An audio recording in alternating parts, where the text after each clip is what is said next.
Application. Excellent. And we are live. I want to thank everyone for tuning in to a very special edition of Off the Record on the People's Podcast this afternoon. We have a magnificent guest with us today, one who is going to give us some amazing information as well as inspiration, and that is none other than our brother, Capt Ron Muhammad. Assalamu alaikum, sir. Walaikum salam, sir. Yes, sir. This means a lot to myself, my family, and the viewing audience of the People's Podcast. The first question that we have for you today is, when did you first hear the teachings of the Most Honorable Elijah Muhammad? Well, I first heard the teachings when I was incarcerated, but I knew about the Muslims, but I didn't know about Islam. And I had came home from the Marine Corps, and I saw this special. It was a documentary called Saifullah, or Sword of Allah. And it caught my attention. And I was very young, wasn't even 20 yet. And nothing came about it with that. And a brother I used to hang with from Pittsburg, his mother knew all about the minister. So I'm in DC, and back in, this was 87, 88, the minister was in DC heavy. And I saw all the posters, Constitution Hall, all that, usually the same kind that all the go-go bands would use, same company. And I was like, man, who is this teenager going around that people going to hear to speak? Because they showed the picture of him with his glasses and the curly hair when he was smiling. And then Ma Turner, that was her name. She said, teenager? He older than me. I was like, nah, he ain't older than you. She's like, I'm telling you, he been around since the 70s. So that was my first hearing of him. But when I was in prison, everybody tried to find their way. Mine was the crack cocaine. I had to do a little bit of time, like a lot of us, in Hagerstown, Maryland. And I came across a brother. He was walking around, called himself Shakir. He had an FOI, handmade feds. So, he was carrying it deep in the Maryland institutions. And I saw the Sunnis. I came across, I'm going forward. I'm going forward too much first. I'm skipping over stuff. All right. But that's when I first heard, 1987. 1987. Yes, sir. Okay. And speaking of being incarcerated, what advice would you give to the younger generation about avoiding going to prison or penitentiary? First of all, along with working out, read books. That was one of the things that I did a whole lot of, is reading books to excite my intelligence. And two, it explored me for different ideas on how to make myself better, where I can market myself. And if you don't know something, get around somebody that does know it. And then some of that can rub off on you, and be patient. Know that everything that everybody else has is for them. When it comes for you, nothing can stop it, because it's for you. What God got for you, nobody can stop it. What he don't have for you, nobody can give. And also, too, be the God in person until the God in person show up to change it for you. Because he's not going to change it unless you first do something first. Don't do no drugs. Don't follow nobody stupid without a plan. And really, just my advice, I heard the minister say this, farming. So you can go to Dollar Tree and get 4 packs of seeds for $1.25. Each pack of seeds gonna have at least 20 seeds in them. Each plant give you like 200 fruit. Sell 4 for $3 or whatever. That's better than any drug game return. mm, mm. I mean, if you look at it, you buying some seeds and you getting 100 seeds for $1.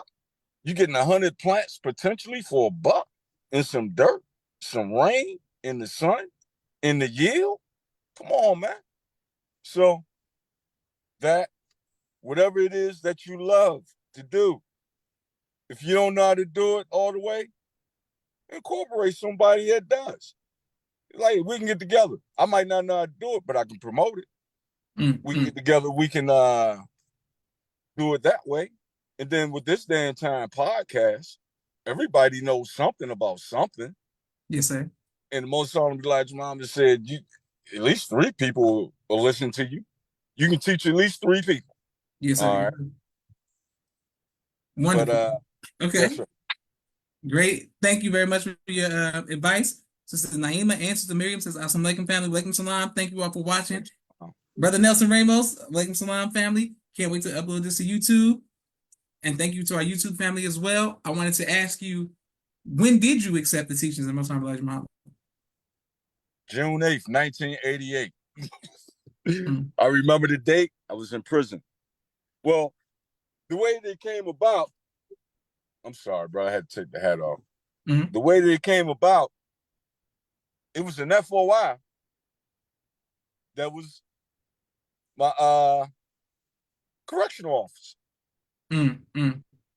And brother gonna beat me upside the head for not remembering the name, but he had a holy name. He was born in the nation. Mm, And everybody knows who I'm talking about at number 4. All right.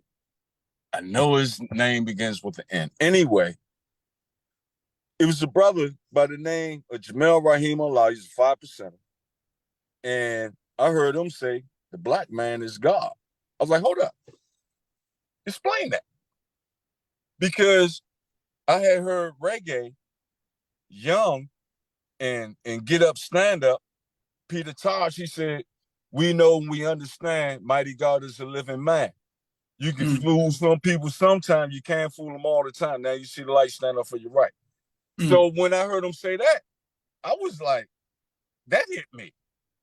That verse that I had been hearing a long time. So I asked him to explain. So brother, he was every question I ever asked him, he could answer. And then I was bugging him so much, he hadn't gone over the lessons in so long that we would be together all the time. And I'm plucking. He said, brother, you're going to make my brain explode. I was like, well, fine. Pick up the resident. But the brother that was the CO, he would bring in Final Call, different books, let us in. Man, y'all ain't serious. Give my stuff back. Or I'm mm, like, nah, bro, I'm serious. But what I do want to talk about in the process of the prison experience, I had went in when the dope busters had went in Mayfair, and it was on the news mm, all the time. So it was no brothers that could direct me to the teaching of the the most honorable Elijah Muhammad in the prison system, because they was all Sunni or Mo brothers, Moorish American. So in DC, Maryland, Virginia, I don't care what kind of Muslim you are in prison, you a Mo brother. mm, Street stuff, right? mm, That's why, it's not clarified all the time. But they showed the minister, I'm sorry, they showed Dr. Aline getting out the limo, going into Mayfair Mansion. mm. And I looked at Doc from where I was like, oh, he looked like he was just fighting very hard not to slay something, man. Mm. And I was like, why do you, he's young, but he got so much power. And he ain't in the drug world. Because I didn't know who they were. Just the visual, they popping out the limo. And then he gets out the way after he hit everybody with the super grit. The minister comes out and he had on his black mink without his glasses. Mm. So It was some older brothers, and they said, man, the Muslims can't go in there and tell them they can't sell no drugs. They ain't gonna go for that. I was like, man, anybody mess with that man right there, they gonna die. I Mm, don't know who he is. Then I found out who he was, mm, just on the look. And it was so much power in that. I was like, I gotta, whatever it is they have, I got to find out. mm, mm, So later on in prison, that's what happened.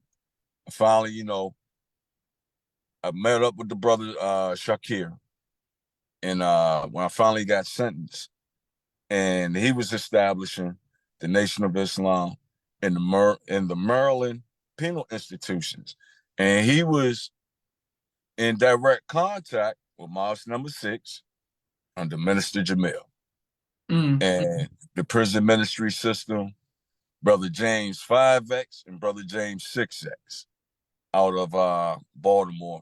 I don't know about Brother James 5, but I know Brother James 6 is he returned to Allah. May Allah forever be pleased with the brother, because yes, he sir. was a straight up soldier, man.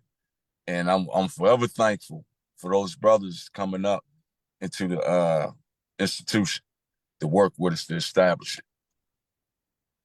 All praises to Allah. Go ahead. Yes, sir, Ron. All right. And thank you very much. Uncle Jamil is in the comments. He said, Brother Ron is a good brother. Thank you very much. Oh, brother Jamil. Yes, sir. Okay. So I wanted to ask you, how did your family feel about you accepting, and family and friends feel about you accepting the teaching? Well, I'm kind of rambunctious, brother. I like Frank Sinatra a lot. I like my way. Mm, mm, I never was in no popularity contest. So, and my mother, I mean, my family is hardcore. I grew up with 7 uncles, all of them military, all of them that Black Power, and just so I put everybody on notice. I had sent letters to my great grandmother, both grandmothers, my aunts, my uncles, my sisters, and I was raised up in Catholicism. And I told them all, to hell with you and your damnable religion. And I elaborated a whole lot and basically was like, accept it, or I'll never say nothing to you. mm, They wrote back, I'm shocked. And my mother was like, man, I don't expect nothing else out of you but that. So mm, we'll see when you came home. mm, mm, My father, he was clowning, oh, nigga, you a jailhouse Muslim. We're going to mm, see, well, all that when you come home and all of that because your uncle. Yeah, all right. We'll see. But I told him, change the way you eat, all of that.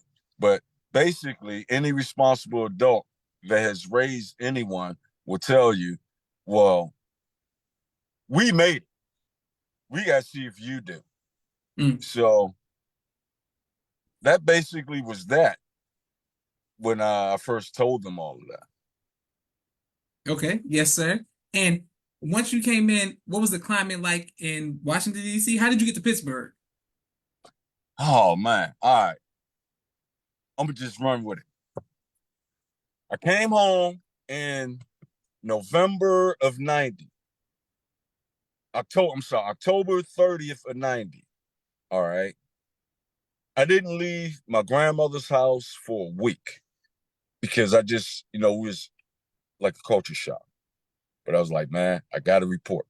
Got to report. Now, in prison, it was like what the brothers was doing, everybody was like, man, that's so and so. He did this, he doing that. And to see Brother Mark wrapped up in the bandage around his head in the final call, Mm, Captain Tim in the final call, mm. arrested for altercations with the police. Yes, sir. And it was this smirk on Brother Mark's face that exuberated so much confidence in the stance that he was doing. I was like, man, I just wondered. So I'm saying all that to say, when I first got to the mosque, Brother Yaya, may Allah be pleased with him. Please. Brother Yaya, old soldier, was the first one to search me. And I'm looking at this brother. I knew he was older. I'm like, man, he just touched me so hard, man. But I was cool with it because it made me want to prove to him that I'm worthy to be a soldier as well. Door opens up, and the door opened up, Brother Mark on the roster, teaching on a Wednesday night. Doc, he's sitting there, he had his white sport jacket, black trousers, and Brother Sean on the side. As soon as I walk in, Brother Sean, he gives me one of the cards from Brother Doc. Doc, he looked me up and down like he's respecting everything. Then I go to the secretary's desk to sign in. Brother Alnaji was the secretary. And I was like, how does he look so clean and precise in his clothes and everything, his hairline, all that? And he got red hair. And everything was a blast. Just coming in, just first impression. So, meeting closed out, and Brother Anthony was the prison minister, still prison minister. Yes, sir. Yes, sir. He was the one to give me a ride home. Because I had called first and said, look, I want to join. I had talked to Brother Darrell, and he said, well, come out tonight. And he had everything hooked up. And Brother Anthony, Brother Tobias, they were going to drive me home, but they were inspecting me. Yeah, bro, what's your name? I hit him with this 5% of, Kim Sewell. I was, nah, bro, what's your name? I said, man, what's the name your mother gave you? I was like, bro, wrong. He said, well, that's your name. Got all that extra stuff out. We're not allowing it in here. Elijah Muhammad Farrakhan. Not that Clarence 13 next stuff. Not that 5. It was tight. I didn't realize the magnitude of the military conformity that was going on. Meaning, they were serious as a heart attack. Anything that hinted like, and even when you heard somebody say, Walaikum Ah instead of Walaikum Salam, you're like, hold up. You ain't one of us. But I didn't realize again how tight DC was. So by the time I came in, it was coming to the processing to register. They had already done everything. They had already, established the respect, not just in that Mayfair, but everywhere on the street. So, our security was started. Had all the sites that they were dangerous, bro. I mean, and all the brothers and the soldiers, man. That's the thing. Every soldier was a brother, man. I mean, the love, the acceptance and the encouragement and the acknowledgement and the respect. The sisters, look, bro, I didn't even know the sisters could talk because we were so busy. Brother Darrell had us so busy, man, that I never had a dinner after the mosque. They was already sold out. We was on post, all right, go escort, go do this. Like, oh, man, I'm hungry. Brother, you eat tomorrow or something. You be all right. And this is one thing I got to mention too. Sunday meetings with the impassable Kenilworth Avenue. Everybody double park. Doc would be teaching. Well, even before Doc got on, all the prison ministers, the assistant ministers, that was a feat. I mean, a real feat to pull off what they were pulling off as far as the information that they were giving, bearing witness to the work that was going on. But what I want to say is the lectures would be so informative that at the end of it, this is how you knew they were so good.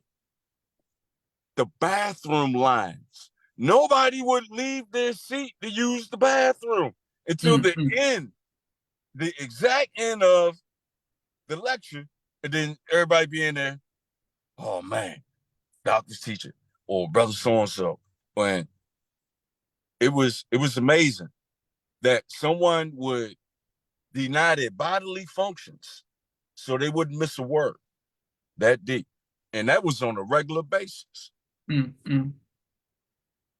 Excellent. Okay, yes, sir. And thank you all who are watching. Brother Ron, I wanted to ask you, you said the minister would frequent DC. Did he frequent DC once you were out of prison? All right. I got out October 90. And I kind of was a fast track, brother. I had nothing else to do. I came out and I came to the Sunday meeting, and that's when I met Brother Nada, then Brother LeBron, hooked me up on NOI security. I was like, all right. I went, told my PO, look, I got a job, NOI security. She said, you just got out of prison. Well, that's what it is. So January 14th was the start of the Gulf War. And that was the first time I encountered the Honorable Minister Louis Farrakhan, because he gave a press conference at the Howard Inn.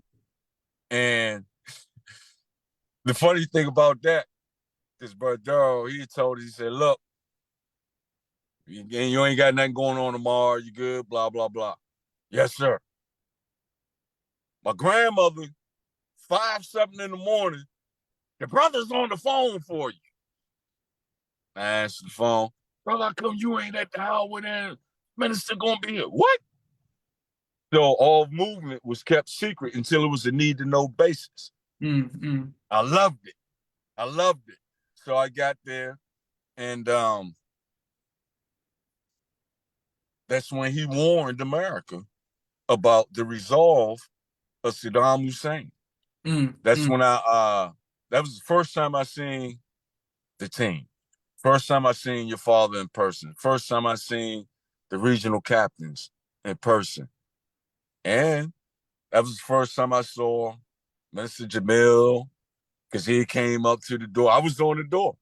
I was given the responsibility of being on the door to the suite afterwards. I was up there for 7 hours. I refused to be relieved. I was like, man, I'm up here, and right behind controlling the door was Brother Alfonso. So I didn't know him then, but that's where it was. And then after that, the minister was going all around the country, everywhere. But it was the brothers that had already been in and registered. They were traveling. And you asked about the climate. I had came out of the Marine Corps. And the special forces for the Marine Corps is Force Recon. All right. Those are the ones that are given the impossible, the stuff nobody else wants to do. And you ain't get no glory behind it, like brand recognition. But the ones that really matter, know who do what. That's what number 4 was. Number 4 was the star of the nation at that time. I mean, nothing else was more impressive that I could think of.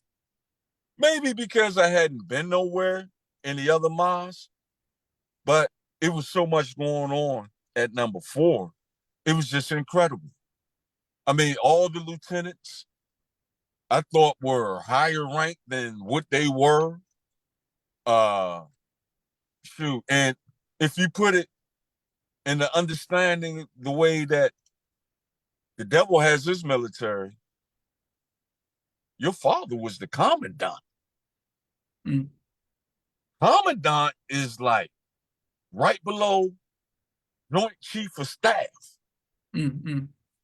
in that world. But it doesn't apply. Joint Chief, well, all right, forget that. He was the Joint Chief of Staff. Mm. That's the only way to explain it. Because if this man can go where he was going with the leader, and he was dealing with world military heads and whatnot on a level that they come from generational military service of combat, good or not, and respected, and still in command over them Mm. because he got the most powerful man in the world that he's responsible for. Yes, sir. His chain of command is number 3 from Allah himself. That's right. And his students, his lieutenants, the brothers that's with him, they're sharing in that responsibility on every level. So that was my recognition and is my recognition from that standpoint. But the Asher was the minister coming in and out of DC. That was the only place I ever saw the minister in DC because he was, oh man, he was traversing everywhere all the time. That was 80, I'm sorry, not 80, 91. I was only in DC for what, 6 months, 6, 7 months, and then I came to Pittsburgh. Okay, yes, sir. Well, so let's stay with Pittsburgh. How did you climb the ranks to become a captain? Well, this is what happened to get to Pittsburgh. I came to Pittsburgh with Brother Alfonso. Back when NOI security spread out. First, it was Brother John. He was in Newcastle, and I guess things worked out. And they asked, "Hey, soldiers want to go to Pittsburgh? Only going to be there 6 months. We're going all around the country, setting up NOI security." So I was like, "Oh man, I'm with it. I'm for the adventure. I want to go everywhere. I want to, I wasn't married, no children. So I just wanted to be a soldier. And it excited me to be a soldier. So we got to Pittsburgh. I was serving under Brother Alfonso. And then after him, it was Brother Courtland. You remember Brother Courtland? Yes, sir. Yes, sir. And then after Brother Courtland, Brother from Chicago. Come on, he going start with an M. You know him. You know him. He came to Pittsburgh. Oh, it's just slipping my mind, bro. I'm sorry. He came with Brother Gill. Then Brother Jasiri, when he became captain, is when he asked me to take the responsibility. That was right before the minister pulled everybody up to the farm and took all the titles away and put a student in front of them. But before then, Pittsburgh was heavy. It was heavy, brother. I mean, a lot of the officials came through Pittsburgh for different reasons. And I was privy to be on their security and, just make sure everything was good. And I'm glad that I can bear witness to the fact that I was able to do that. It wasn't me. And it came from the training I got at number 4. I'm really, fast tracking, not giving a whole lot because it's each brother is a volume. I mean, you can't, Captain Tim, Brother Darrell, Master D.I. I mean, Brother Darrell have you doing stuff you swore you wasn't going to do, But then he had you convinced that, yeah, that's it. I mean, but he was always enjoining the right direction. That's what I could give with all of them. The right direction is what they were striving and pointing everybody to do, because there was no success with anything less. So that was that. But with Pittsburgh, we had man, some whole lot went down in Pittsburgh as far as NOI security. I gotta thank the brothers from Buffalo. I gotta thank brothers from Youngstown. I gotta thank brothers from Rochester. I gotta thank brothers from Syracuse, New York. And I mean, because everybody was not in agreement with NOI security. And what I found out was that since we were in major competition with this other brother that had security and projects in Pittsburgh for a long time, he was running drugs. I mean, heavily. The police ain't even come in. So they were upset. Well, he was upset. So he told his lieutenants to start making trouble. And they was doing it slick and all of that. But it was a shame because it was so many children and older people and women that benefited from brothers that would show up. I remember Brother Alfonso said to me one time, he said, Bro Ron, you don't know what you do when you go outside in a suit and bow tie and somebody just look at you. They might be thinking about killing themselves and they see you and they say, man, I can do it. But then, even with our own stories, our own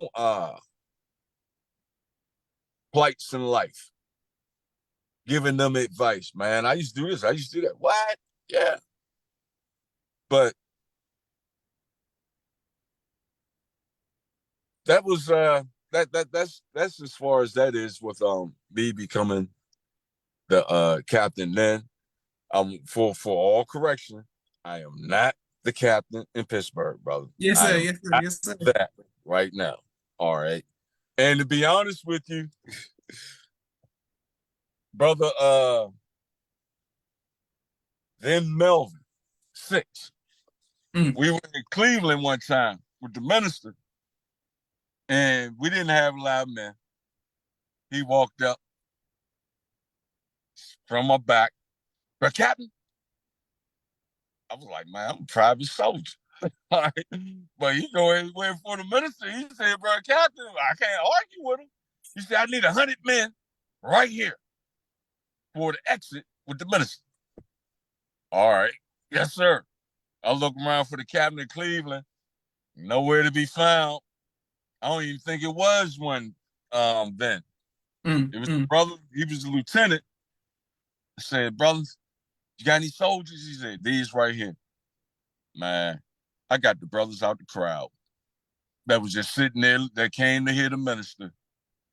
Deputized them right then and there. I said, look, all y'all can hear me? He's like, all right, see that brother over there?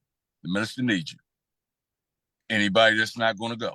Like, we would, all right, go over there.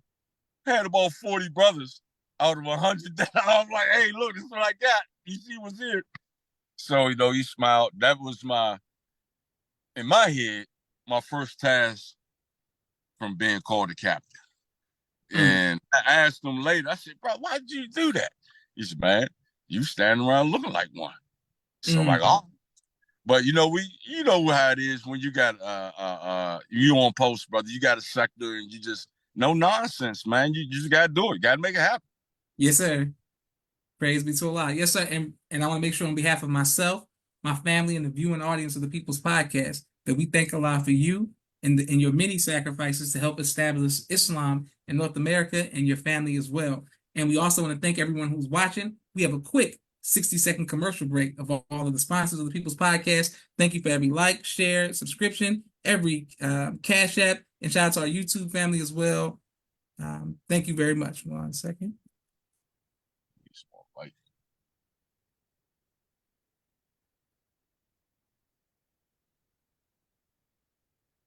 any of those services. The Miriam's, ABC I Love Me, children's book and coloring book, and now Spanish book. All three available on Amazon.com. Sister Naima's Stay on Point Dance Academy, LLC. She teaches ballet virtually to young girls all across the country, right here in the studios of Atlanta Dress in the best of fashion. Brother Kenneth's Bow Tie Maker Extraordinaire. He'll ship you bow ties anywhere across the nation. Henry Carter's King Henry Turkey Legs, right here in Atlanta, Georgia. Brother Rashad Muhammad's COVID-19 Disinfected Cleaning Services, out of Chicago. Student Minister Sharif Muhammad's book, A Soldier in the Movement of Christ, available on adulsharif.com. And lastly, Brother Joshua Muhammad's book, Cleopatra, as well as No Father, No Excuse, both available on Amazon. Yes, and also shout out to Sister Sherry Muhammad. Here we go with Asiatic Minds. Please enroll your children in Asiatic Minds. They teach STEM virtually to young kings and queens all around the world. AsiaticMinds.com. They have an amazing faculty, staff, parents. Thank you very much to Asiatic Minds. Yes, sir. All right, my next question for you, sir, is what do you do for fun? Oh, brother. I guess break the speed limit when I drive. That's it. The reason why I say that, bro, I've been working like nonstop. I got 7 children, 8 grandchildren, brother. So somebody always pull them. I had fun all my life. So, I mean, so it's nothing that really, how do you say, nothing impresses me. I'm not cheated in no kind of way. So I'm always working. I guess that's fun. But while I'm going to and from work, listening to music, like your great array of artists behind you. All right, you know, the back.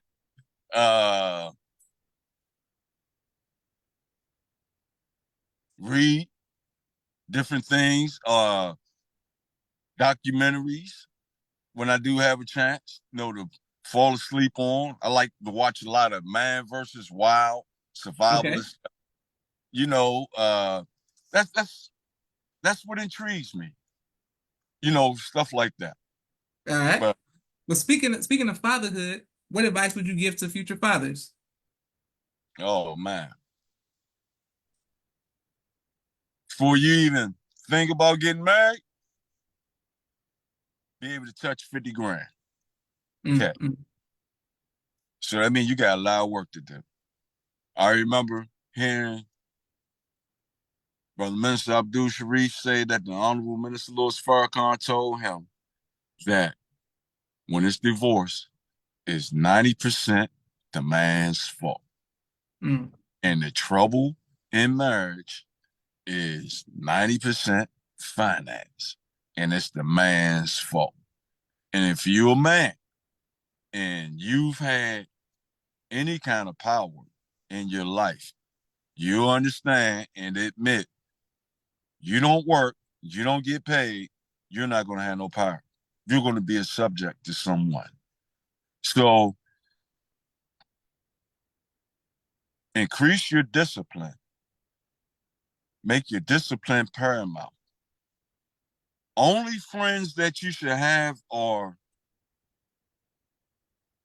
those that are achieving in the nation. And keep everybody out your kitchen while you're cooking. Straight up.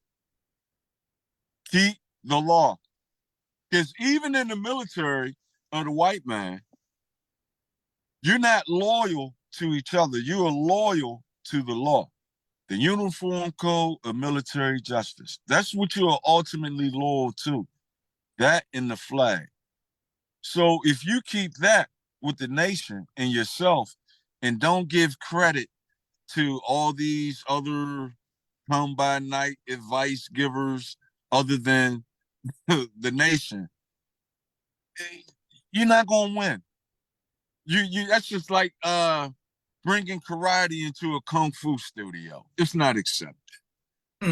Like, we go back and stick with that. All right, you want to bring the Negro lifestyle, or well, this is old fashioned. Well, a lot of young ones, when I say young, I'm talking about age a little bit older than me too. All right. A lot of us young ones, we think, oh, this is old fashioned. Well, you don't get no more old fashioned than breathing and heartbeat, and that ain't quit working. So you stick to the basic. You stick to the example and stop trying to, I can't say reinvent the wheel. You can't reinvent what's already invented. Stop trying to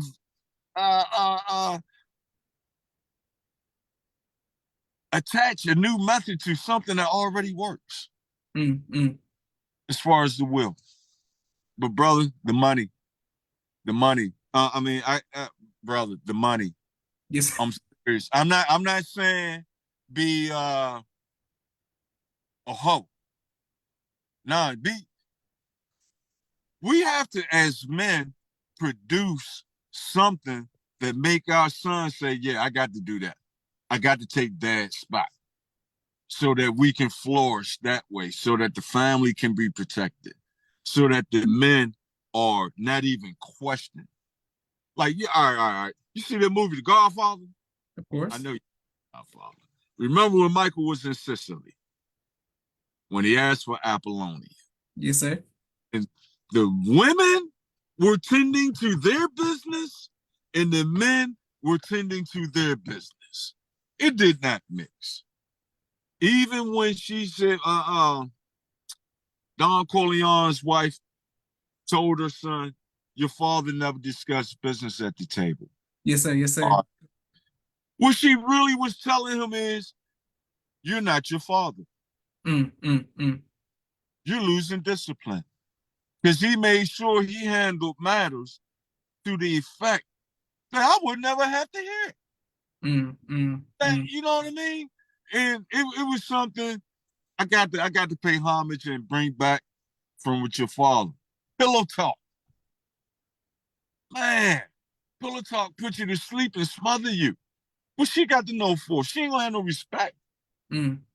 So before a brother even is interested in thinking about being interested, how much land do you have? What kind of deals can you procure? What kind of network? Are you recognized as a titan, even without money, but in character and honor? But if you known as a jelly bean, can easily be squeezed, you ain't ready for it. Yes, You're sir. not. Don't do it. Don't even go make another statistic. But the money, brother. Money and knowledge of real estate acquisitions. All right. And I'm not talking about stock and all that, but just how to move in this world. We have to know. Absolutely. You teaching? Okay, Reverend Ryan. And thank you everyone who's watching from all around the world. My next All question for praise you, to sir. Allah. Yes, sir, is what would you like your legacy to be? Brother, I just want to be known as a good brother. Whatever that encapsulates. Because put it like this. I want to be here so long that legacy runs out of meaning. It's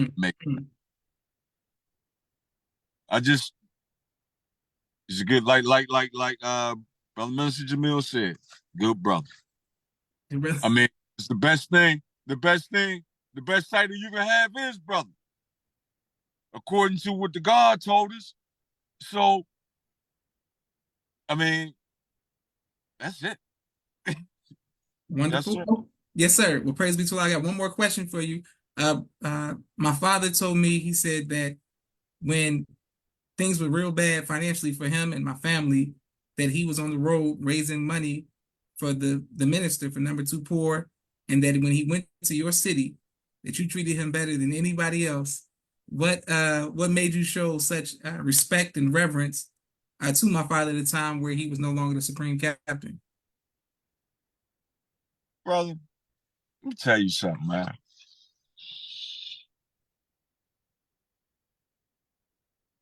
Whether he was, I don't even think that's a great enough title for that man. Mm. Because without him, it wouldn't have been no us. Mm. For instance, all right. When I went to my parole officer and told her I had a job, she said, well, you got to go to Narcotics Anonymous. You got to do this. You got to do this. You got to do that. And I was like, man, I can't tell the brothers I can't be at this call. I can't. So I said, well, can you give him a call? I gave her your father's card. NOI Security, William Muhammad, CEO.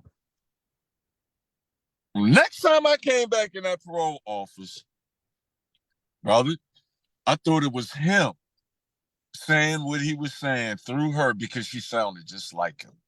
Mm.